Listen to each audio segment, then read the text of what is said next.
Dieu fait une œuvre merveilleuse à l'Église Espérance et je suis heureux de vous en parler. L'Église a été fondée en 1987 par le pasteur Bernard Verne sur la ville de Mantes-la-Jolie. Et sa croissance l'a amené à déménager sur la commune de Limay, puis Porcheville, où nous sommes installés depuis plus de 20 ans. L'Église Espérance est un lieu où se prêche et se vit l'amour de Dieu. Cet amour se vit en action, dans l'assistance des plus démunis, que ce soit localement ou à l'étranger, dans un rôle social et sociétal pour les causes de notre temps, et aussi dans l'aumônerie, auprès des jeunes délinquants en prison.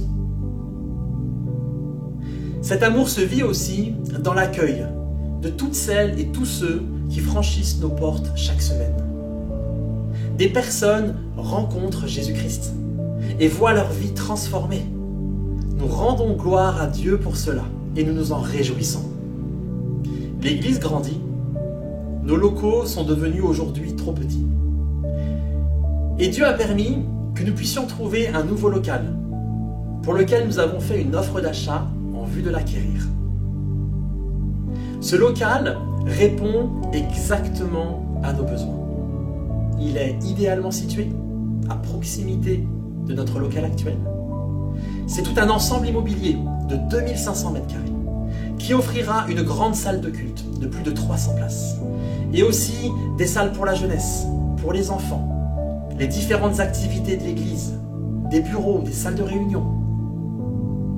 Et aussi, ce lieu offrira la possibilité de réaliser des projets que Dieu a mis sur nos cœurs depuis longtemps, comme l'ouverture d'une micro-crèche.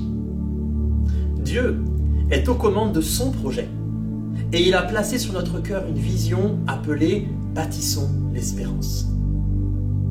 Bâtir l'espérance, car notre désir est que ce lieu plus grand permette d'accueillir plus de personnes afin qu'elles rencontrent Jésus-Christ, qui est notre espérance. Nous consacrons ce lieu pour sa gloire et pour rayonner dans la région où il nous a placés. La vision est « Bâtissons l'espérance », c'est-à-dire ensemble, dans l'unité.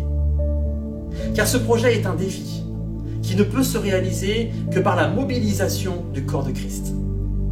C'est pourquoi j'en appelle particulièrement à votre soutien dans la prière, afin que le plan de Dieu se réalise parfaitement.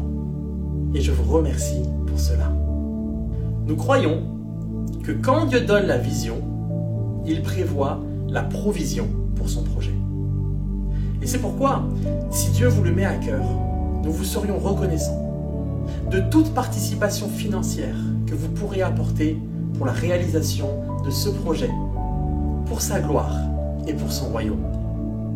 Alors, bâtissons l'espérance. Je vous remercie pour votre soutien.